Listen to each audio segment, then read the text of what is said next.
Over the last few years, Canon has been building out their line of lightweight, affordable prime lenses. One of the most recent is the Canon RF 24mm f1.8.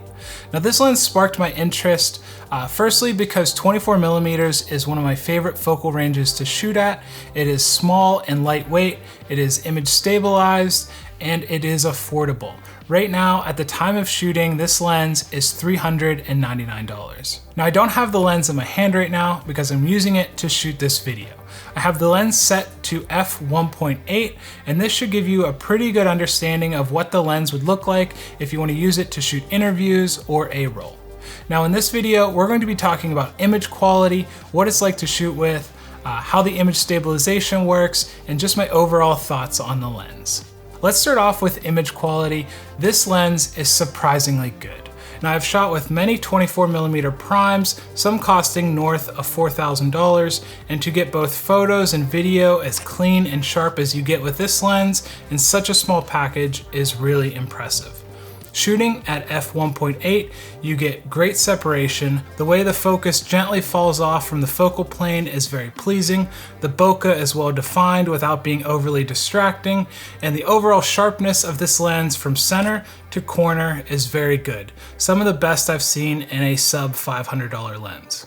Unlike the RF 16mm, flares and ghosting is much better controlled. I had no problem shooting photos or video with the sun backlighting the subject.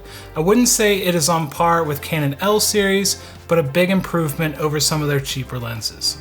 An aspect of this lens that I didn't give much thought to, but I found myself using quite frequently, is the close focusing distance.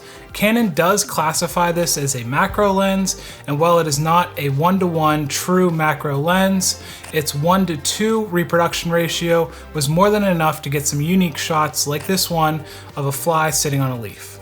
I found myself looking for more creative and unique angles because the combination of 24mm at f1.8 and being only a few inches from the subject can give you a really cool perspective. Chromatic aberration and distortion is pretty well controlled. If you do turn off lens corrections, you can see that there's more correction being done than I would have liked to see, especially vignette, but there are far worse examples out there, so I can't be too hard on Canon for this. When shooting compositions that have a lot of lines and fine detail, I felt as though the lens did a good job at keeping the lines straight and the CA to a minimum. Another big selling point for this lens is image stabilization. Being a wide lens at 24mm, on top of being image stabilized, you can get pretty stable shots as long as you're intentional with your movements. Paired with something like a Canon R6, I was able to hand hold long exposure photos down to 1/10 of a second without any trouble. For video, I didn't notice any corner wobble or anything out of the ordinary. The whole system felt great to use and allowed me to get some shots that I probably wouldn't be able to get without a gimbal. Now, since we're talking about video, all of the great qualities that make this a good photo lens also make it a good video lens. The focus motor is silent and smooth, the focal length is great for capturing everyday scenes, and the sharpness and just overall image quality is perfect for a light runaround lens.